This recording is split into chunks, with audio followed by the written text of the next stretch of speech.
Psaume 118. Premier alinéa, versets 1 à 4. Célébrez l'Éternel, car il est bon, car sa bonté demeure à toujours. Qu'Israël dise que sa bonté demeure à toujours. Que la maison d'Aaron dise que sa bonté demeure à toujours. Que tous ceux qui craignent l'Éternel disent que sa bonté demeure à toujours. Deuxième alinéa, versets 5 à 9. Dans ma détresse, j'ai invoqué Jah. Jah m'a répondu et m'a mis au large. L'Éternel est pour moi, je ne craindrai pas. Que me fera l'homme? L'Éternel est pour moi entre ceux qui me secourent. Et moi, je verrai mon plaisir en ceux qui me haïssent. Mieux vaut mettre sa confiance en l'Éternel que de se confier en l'homme. Mieux vaut mettre sa confiance en l'Éternel que de se confier dans les principaux. Troisième alinéa, versets 10 à 12. Toutes les nations m'avaient environné. Au nom de l'Éternel, certes, je les ai détruites. Elles m'avaient environné, oui, environné. Au nom de l'Éternel, certes, je les ai détruites. Elles m'avaient environné comme des abeilles. Elles ont été éteintes comme un feu d'épine. Au nom de l'Éternel, certes, je les ai détruites. Quatrième alinéa, versets 13 et 14. Tu m'avais rudement poussé pour que je tombasse. Mais l'Éternel m'a été en secours. Jah a été ma force et mon cantique. Il a été mon salut. Cinquième alinéa, versets 15 à 18. La voix de triomphe et de salut est dans les tentes des justes. La droite de l'Éternel agit puissamment. La droite de l'Éternel est haute élevée. La droite de l'Éternel agit puissamment. Je ne mourrai pas, mais je vivrai, et je raconterai les œuvres de Jah. Jah m'a sévèrement châtié, mais il ne m'a pas livré à la mort. Sixième alinéa, versets 19 à 21. Ouvrez-moi les portes de la justice, j'y entrerai, je célébrerai Jah. C'est ici la porte de l'Éternel, les justes y entreront. Je te célébrerai, car tu m'as répondu, et tu as été mon salut. Septième alinéa, versets 22 à 26. La pierre que ceux qui bâtissaient avaient rejetée est devenue la tête de l'angle. Ceci a été de par l'Éternel. C'est une chose merveilleuse devant nos yeux. C'est ici le jour que l'Éternel a fait. Égayons-nous et réjouissons-nous en lui. Ô Éternel, sauve, je te prie. Éternel, je te prie, donne la prospérité. Béni soit celui qui vient au nom de l'Éternel. Nous vous avons bénis de la maison de l'Éternel. Huitième alinéa, versets 27 à 29. L'Éternel est Dieu, et il nous a donné la lumière. Liez avec des cordes le sacrifice aux cornes de l'autel. Tu es mon Dieu, et je te célébrerai. Mon Dieu, je t'exalterai. Célébrez l'Éternel, car il est bon, car sa bonté demeure à toujours. Épître aux Philippiens, chapitre 4. Premier paragraphe, versets 1 à 3. Ainsi donc, mes frères bien-aimés et ardemment désirés, ma joie et ma couronne, Demeurez ainsi ferme dans le Seigneur, bien-aimé. Je supplie Évodie, et je supplie Saint-Tiche d'avoir une même pensée dans le Seigneur. Oui, je te prie, toi aussi, vrai compagnon de travail, aide celles qui ont combattu avec moi dans l'Évangile, avec Clément aussi, et mes autres compagnons d'œuvre, dont les noms sont dans le livre de vie. Deuxième paragraphe, versets 4 à 7. Réjouissez-vous toujours dans le Seigneur. Encore une fois, je vous le dirai, réjouissez-vous. Que votre douceur soit connue de tous les hommes. Le Seigneur est proche. Ne vous inquiétez de rien, mais en toute chose, exposez vos requêtes à Dieu par des prières et des supplications avec des actions de grâce. Et la paix de Dieu, laquelle surpasse toute intelligence, gardera vos cœurs et vos pensées dans le Christ Jésus. Troisième paragraphe, versets 8 et 9. Au reste, frères, toutes les choses qui sont vraies, toutes les choses qui sont vénérables, toutes les choses qui sont justes, toutes les choses qui sont pures, toutes les choses qui sont aimables, toutes les choses qui sont de bonne renommée, s'il y a quelque vertu et quelque louange, que ces choses occupent vos pensées.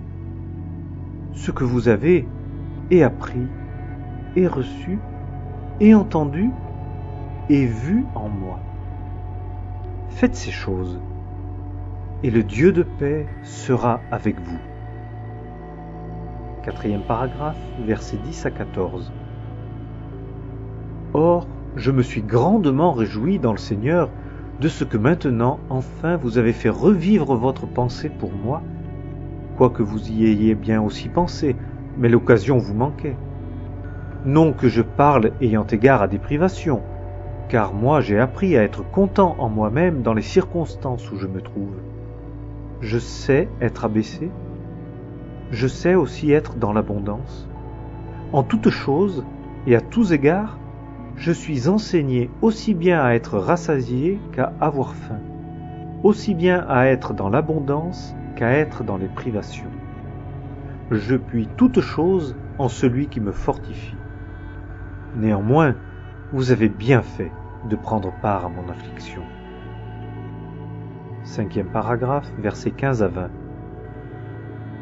Or, vous aussi, Philippiens, vous savez qu'au commencement de l'Évangile, quand je quittais la Macédoine, aucune assemblée ne me communiqua rien, pour ce qui est de donner et de recevoir, excepté vous seuls. Car même à Thessalonique, une fois et même 2 fois, vous m'avez fait un envoi pour mes besoins. Non que je recherche un don, mais je recherche du fruit qui abonde pour votre compte. Or, j'ai amplement de tout, et je suis dans l'abondance. Je suis comblé, ayant reçu d'Épaphrodite ce qui m'a été envoyé de votre part. Un parfum de bonne odeur, un sacrifice acceptable, agréable à Dieu. Mais mon Dieu suppléera tous vos besoins selon ses richesses en gloire par le Christ Jésus. Or, à notre Dieu et Père, soit la gloire au siècle des siècles. Amen. Sixième paragraphe, versets 21 à 23. Saluez chaque saint dans le Christ Jésus. Les frères qui sont avec moi vous saluent. Tous les saints vous saluent, et principalement ceux qui sont de la maison de César. Que la grâce du Seigneur Jésus-Christ soit avec votre esprit. Amen. Les Lamentations de Jérémie, chapitre 3. Je suis l'homme qui a vu l'affliction par la verge de sa fureur. Il m'a conduit et amené dans les ténèbres, et non dans la lumière. Certes, c'est contre moi qu'il a tout le jour tourné et retourné sa main. Il a fait vieillir ma chair et ma peau, il a brisé mes os. Il a bâti contre moi et m'a environné de fiel et de peine. Il m'a fait habiter dans des lieux ténébreux comme ceux qui sont morts depuis longtemps. Il a fait une clôture autour de moi, afin que je ne sorte point. Il a appesanti mes chaînes. Même quand je crie et que j'élève ma voix, il ferme l'accès à ma prière. Il a barré mes chemins avec des pierres de taille. Il a bouleversé mes sentiers. Il a été pour moi un ours aux embûches, un lion dans les lieux cachés. Il a fait dévier mes chemins et m'a déchiré. Il m'a rendu désolé. Il a bandé son arc et m'a placé comme un but pour la flèche.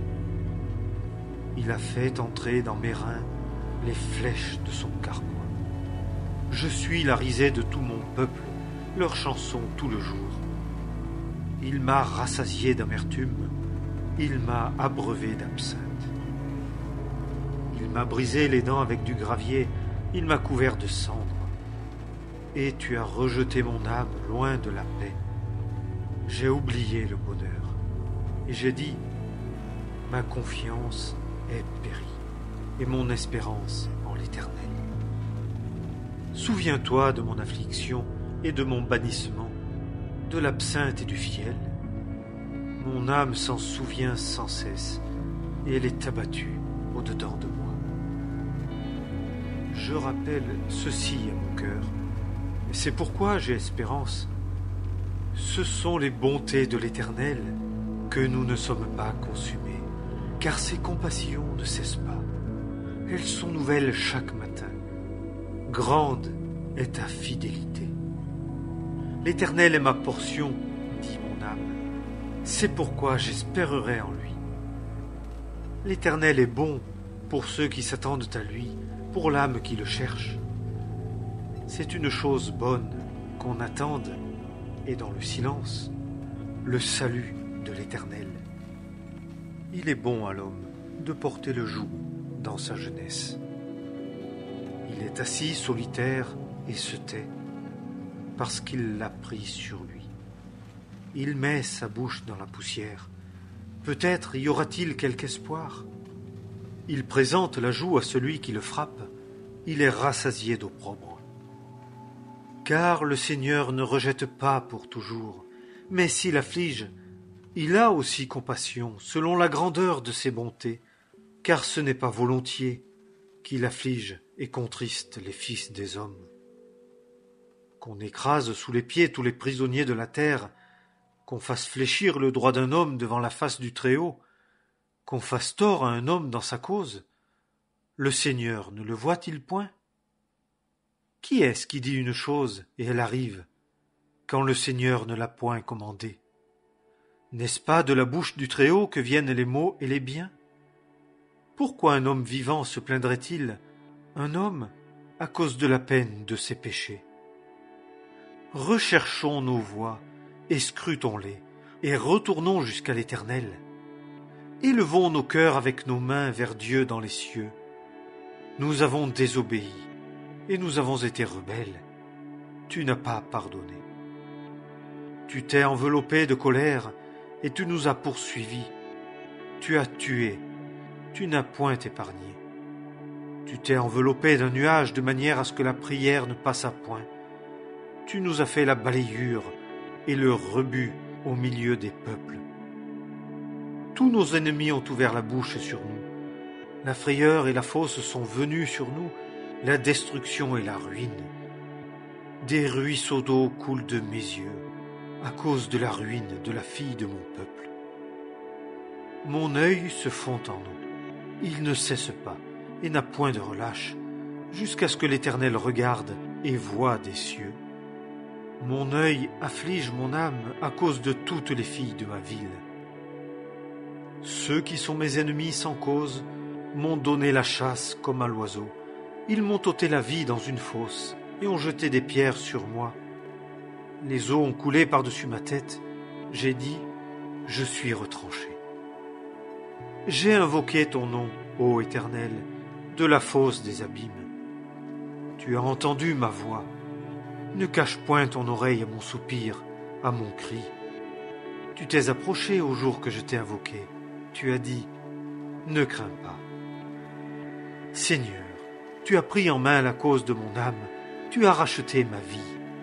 Tu as vu, Éternel, le tort qu'on me fait.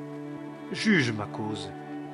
Tu as vu toute leur vengeance, toutes leurs machinations contre moi. Tu as entendu leurs outrages, ô Éternel, toutes leurs machinations contre moi, les lèvres de ceux qui s'élèvent contre moi et ceux qu'ils se proposent contre moi tout le jour. Regarde quand ils s'asseyent et quand ils se lèvent, je suis leur chanson. Rends-leur une récompense, ô Éternel, selon l'ouvrage de leurs mains. Donne-leur un cœur cuirassé. Ta malédiction soit sur eux. Poursuis-les dans ta colère et détruis-les de dessous les cieux de l'Éternel. Psaume 23. Psaume de David. Premier alinéa, versets 1 à 3. L'Éternel est mon berger. Je ne manquerai de rien. Il me fait reposer dans de verts pâturages. Il me mène à des eaux paisibles. Il restaure mon âme. Il me conduit dans des sentiers de justice à cause de son nom. Deuxième alinéa, versets 4 et 5. Même quand je marcherai par la vallée de l'ombre de la mort, je ne craindrai aucun mal, car tu es avec moi. Ta houlette et ton bâton, ce sont eux qui me consolent. Tu dresses devant moi une table en la présence de mes ennemis. Tu as oint ma tête d'huile, ma coupe est comble. Troisième alinéa, verset 6. Oui, la bonté et la gratuité me suivront tous les jours de ma vie, et mon habitation sera dans la maison de l'Éternel pour de longs jours. Livre des Proverbes, chapitre 3. Mon fils, n'oublie pas mon enseignement, et que ton cœur garde mes commandements, car ils t'ajouteront un prolongement de jours et des années de vie et la paix. Que la bonté et la vérité ne t'abandonnent pas. Lis-les à ton cou, écris-les sur la tablette de ton cœur, et tu trouveras la faveur et la bonne sagesse aux yeux de Dieu et des hommes. Confie-toi de tout ton cœur à l'Éternel, et ne t'appuie pas sur ton intelligence. Dans toutes tes voies, connais-le, et il dirigera tes sentiers. Ne sois pas sage à tes propres yeux. Crains l'Éternel, et éloigne-toi du mal. Ce sera la santé pour ton nombril et un arrosement pour tes os. Honore l'Éternel de tes biens et des prémices de tout ton revenu, et tes greniers se rempliront d'abondance, et tes cuves regorgeront de mou. Mon fils, ne méprise pas l'instruction de l'Éternel, et n'aie pas en aversion sa réprimande, car celui que l'Éternel aime, il le discipline, comme un père le fils auquel il prend plaisir. Bienheureux l'homme qui trouve la sagesse, et l'homme qui obtient l'intelligence, car son acquisition est meilleure que l'acquisition de l'argent, et son revenu est meilleur que l'or fin. Elle est plus précieuse que les rubis, et aucune des choses auxquelles tu prends plaisir ne l'égale. Longueur de jour est dans sa droite, dans sa gauche richesse et honneur. Ses voies sont des voies agréables, et tous ses sentiers sont paix. Elle est un arbre de vie pour ceux qui la saisissent, et qui la tient ferme est rendu bienheureux. L'Éternel a fondé la terre par la sagesse, il a établi les cieux par l'intelligence. Par sa connaissance les abîmes se fendirent, et les nuées distillent la rosée. Mon fils, que ces choses ne s'éloignent point de tes yeux. Garde le saint conseil et la réflexion, et ils seront la vie de ton âme et la grâce de ton cou. Alors tu iras ton chemin en sécurité, et ton pied ne se heurtera point. Si tu te couches, tu n'auras point de crainte, mais tu te coucheras, et ton sommeil sera doux. Ne crains pas la frayeur subite, ni la ruine des méchants quand elle surviendra, car l'Éternel sera ta confiance, et il gardera ton pied d'être pris. Ne refuse pas le bien à celui à qui il est dû, quand il est au pouvoir de ta main de le faire. Ne dis pas à ton prochain, « Va et reviens, et je te le donnerai demain », quand tu as la chose par devers toi. Ne machine pas du mal contre ton prochain, puisqu'il habite en sécurité près de toi. Ne conteste pas sans sujet avec un homme, s'il ne t'a pas fait de tort. Ne porte pas envie à un homme violent, et ne choisis aucune de ses voies. Car l'Éternel a en abomination le pervers, et son secret est avec les hommes droits. La malédiction de l'Éternel est dans la maison du méchant, et il bénit l'habitation des justes. Certes, il se moque des moqueurs, et il donne la grâce aux débonnaires. Les sages hériteront la gloire, mais la honte est l'élévation des sots. Évangile selon Matthieu, chapitre 6. Premier paragraphe, versets 1 à 4.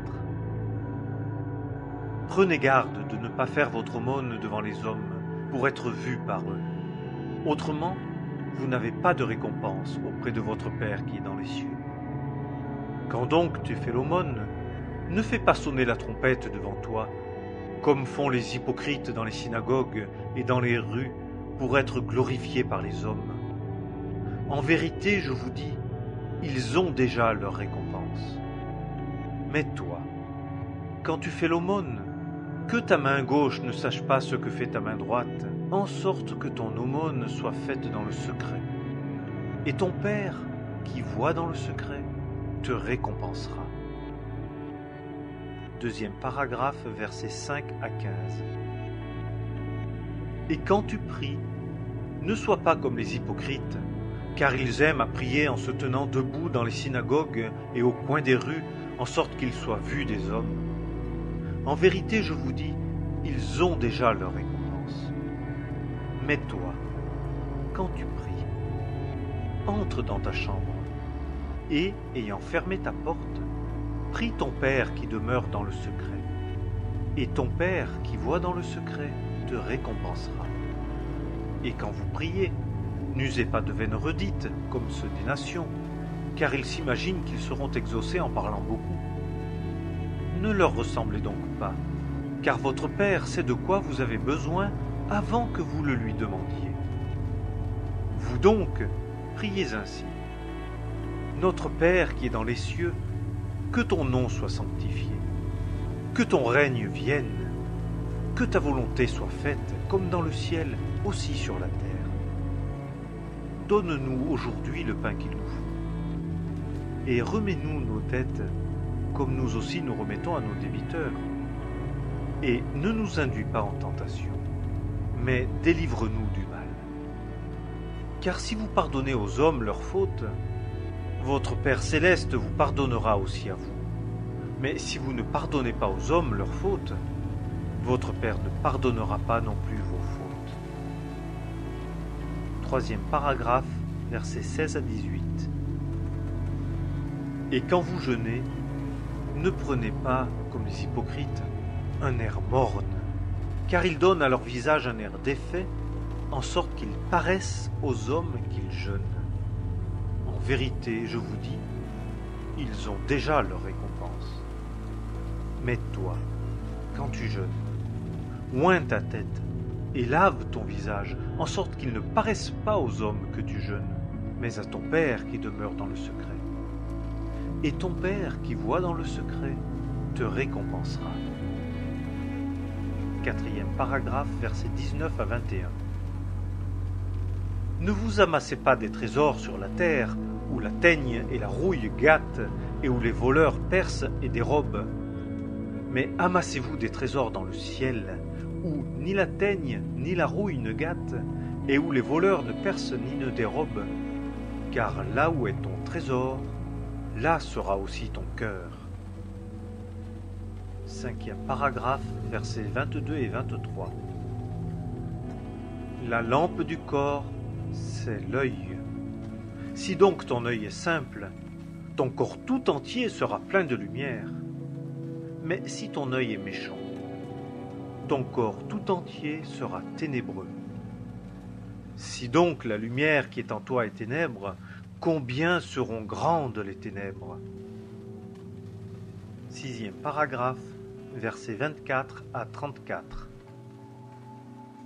Nul ne peut servir deux maîtres, car ou il haïra l'un et aimera l'autre, ou il s'attachera à l'un et méprisera l'autre. Vous ne pouvez servir Dieu et Mammon. C'est pourquoi je vous dis, ne soyez pas en souci pour votre vie, de ce que vous mangerez et de ce que vous boirez, ni pour votre corps, de quoi vous serez vêtus. La vie n'est-elle pas plus que la nourriture, et le corps plus que le vêtement? Regardez aux oiseaux du ciel, ils ne sèment, ni ne moissonnent, ni n'assemblent dans des greniers, et votre Père céleste les nourrit. Ne valez-vous pas beaucoup mieux qu'eux? Et qui d'entre vous, par le souci qu'il se donne, peut ajouter une coudée à sa taille? Et pourquoi êtes-vous en souci du vêtement? Étudiez les lys des champs, comme ils croissent. Ils ne travaillent, ni ne filent. Cependant je vous dis que même Salomon dans toute sa gloire n'était pas vêtu comme l'un d'eux. Et si Dieu revêt ainsi l'herbe des champs qui est aujourd'hui et qui demain est jetée dans le four, ne vous vêtira-t-il pas beaucoup plus tôt, gens de petite foi? Ne soyez donc pas en souci, disant « Que mangerons-nous » ou « Que boirons-nous » ou « De quoi serons-nous vêtus » Car les nations recherchent toutes ces choses, car votre Père céleste sait que vous avez besoin de toutes ces choses. Mais cherchez premièrement le royaume de Dieu et sa justice, et toutes ces choses vous seront données par-dessus. Ne soyez donc pas en souci pour le lendemain, car le lendemain sera en souci de lui-même. À chaque jour suffit sa peine. Livre du prophète Jérémie, chapitre 29. Premier paragraphe, versets 1 à 7. Et ce sont ici les paroles de la lettre que Jérémie le prophète envoya de Jérusalem au reste des anciens de la captivité et aux sacrificateurs et aux prophètes et à tout le peuple que Nebuchadnezzar avait transporté de Jérusalem à Babylone, après que furent sortis de Jérusalem le roi Jéconias et la reine et les eunuques, les princes de Juda et de Jérusalem, et les charpentiers et les forgerons, par la main d'El-Assa, fils de Shaphan, et de Guémaria, fils de Hilkija, que Sédécias, roi de Juda, envoyait à Babylone vers Nebuchadnezzar, roi de Babylone, disant « Ainsi dit l'Éternel des armées, le Dieu d'Israël, à tous les captifs que j'ai transportés de Jérusalem à Babylone. Bâtissez des maisons et habitez-y. Plantez des jardins et mangez-en les fruits. Prenez des femmes et engendrez des fils et des filles, et prenez des femmes pour vos fils, et donnez vos filles à des maris, et qu'elles enfantent des fils et des filles, et multipliez-vous là, et ne diminuez pas, et cherchez la paix de la ville où je vous ai transportés, et priez l'Éternel pour elle, car dans sa paix sera votre paix. Deuxième paragraphe, versets 8 à 14. Car ainsi dit l'Éternel des armées, le Dieu d'Israël, que vos prophètes qui sont au milieu de vous et vos devins ne vous séduisent point, et n'écoutez pas vos songes que vous vous plaisez à songer, car c'est avec mensonge qu'ils vous prophétisent en mon nom. Je ne les ai pas envoyés, dit l'Éternel. Car ainsi dit l'Éternel. Lorsque 70 ans seront accomplis pour Babylone, je vous visiterai, et j'accomplirai envers vous ma bonne parole pour vous faire revenir en ce lieu. Car moi, je connais les pensées que je pense à votre égard, dit l'Éternel, pensées de paix et non de mal, pour vous donner un avenir et une espérance. Et vous m'invoquerez, et vous irez et me supplierez, et je vous écouterai. Et vous me chercherez et vous me trouverez, car vous me rechercherez de tout votre cœur, et je me ferai trouver à vous, dit l'Éternel. Et je rétablirai vos captifs, et je vous rassemblerai d'entre toutes les nations, et de tous les lieux où je vous aurai chassés, dit l'Éternel. Et je vous ferai retourner au lieu d'où je vous ai transportés. troisième paragraphe, versets 15 à 19. Si vous dites « L'Éternel nous a suscité des prophètes à Babylone », oui, ainsi dit l'Éternel, touchant le roi qui est assis sur le trône de David, et touchant tout le peuple qui habite dans cette ville, vos frères qui ne sont pas allés avec vous en captivité. Ainsi dit l'Éternel des armées. Voici, j'envoie contre eux l'épée, la famine et la peste, et je les ferai devenir comme ces figues affreuses qu'on ne peut manger tant elles sont mauvaises. Et je les poursuivrai avec l'épée, avec la famine et avec la peste. Et je les livrerai pour être chassés çà et là par tous les royaumes de la terre. Et à l'exécration, et à la désolation, et au sifflement, et à l'opprobre dans toutes les nations où je les chasserai. Parce que, dit l'Éternel, ils n'ont point écouté mes paroles, quand je leur ai envoyé mes serviteurs les prophètes, me levant de bonne heure et les envoyant. Et vous n'avez point écouté, dit l'Éternel. Quatrième paragraphe, versets 20 à 23. Mais vous, tous les captifs que j'ai renvoyés de Jérusalem à Babylone, écoutez la parole de l'Éternel. Ainsi dit l'Éternel des armées, le Dieu d'Israël, touchant Akab, fils de Kolaïa, et touchant Sédécias, fils de Maaséia, qui vous prophétise le mensonge en mon nom. Voici, je les livre en la main de Nebuchadrezzar, roi de Babylone, et il les frappera devant vos yeux, et on se servira d'eux comme d'une malédiction parmi tous les transportés de Juda qui sont à Babylone, disant « L'Éternel te rende comme Sédécias et Akab, que le roi de Babylone a grillé au feu, parce qu'ils ont commis l'infamie en Israël, et ont commis adultère avec les femmes de leurs prochains, et ont dit en mon nom des paroles de mensonge que je ne leur avais pas commandées.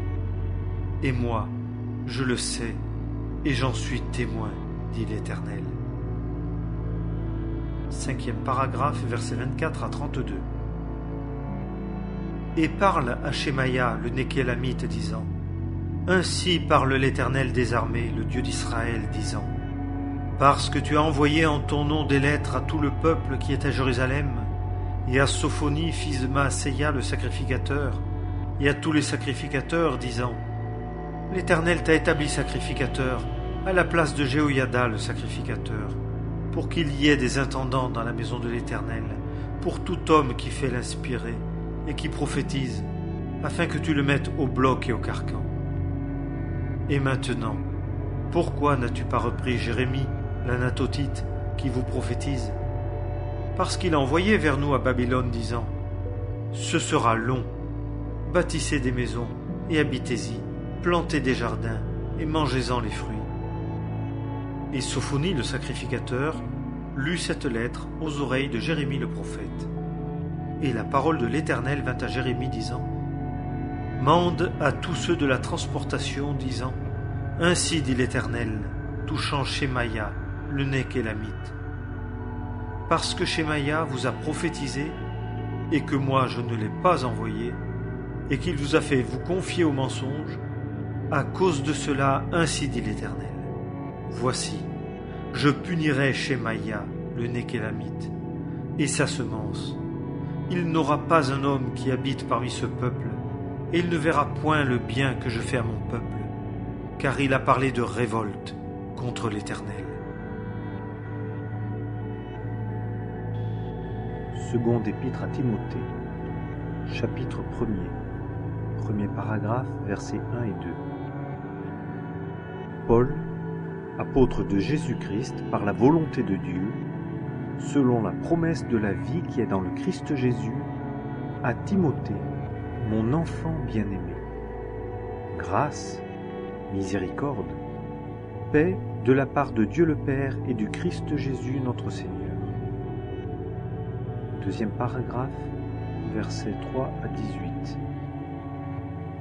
Je suis reconnaissant envers Dieu que je sers dès mes ancêtres avec une conscience pure, de ce que je me souviens si constamment de toi dans mes supplications, nuit et jour, désirant ardemment de te voir, me souvenant de tes larmes, afin que je sois rempli de joie, me rappelant la foi sincère qui est en toi et qui a d'abord habité dans ta grand-mère, Loïs, et dans ta mère, Eunice, et, j'en suis persuadé, en toi aussi.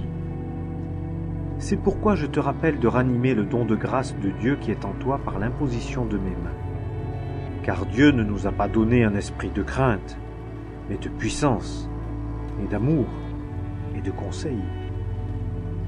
N'aie donc pas honte du témoignage de notre Seigneur, ni de moi son prisonnier, mais prends part aux souffrances de l'Évangile, selon la puissance de Dieu qui nous a sauvés et nous a appelés d'un saint appel, non selon nos œuvres, mais selon son propre dessein et sa propre grâce qui nous a été donnée dans le Christ Jésus avant les temps des siècles, mais qui a été manifestée maintenant par l'apparition de notre Sauveur Jésus-Christ, qui a annulé la mort et a fait luire la vie et l'incorruptibilité par l'Évangile, pour lequel moi j'ai été établi prédicateur et apôtre et docteur des nations.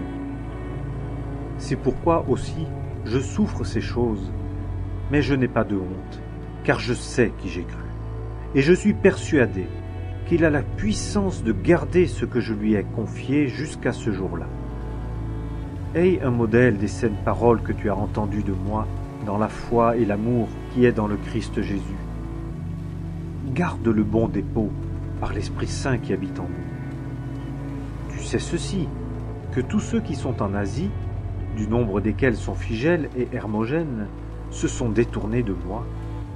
Le Seigneur fasse miséricorde à la maison d'Onésiphore, car il m'a souvent consolé, et n'a point eu honte de ma chaîne, mais quand il a été à Rome, il m'a cherché très soigneusement, et il m'a trouvé.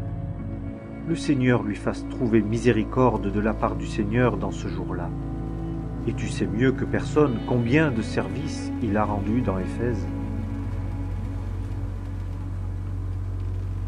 Psaume 143. Psaume de David.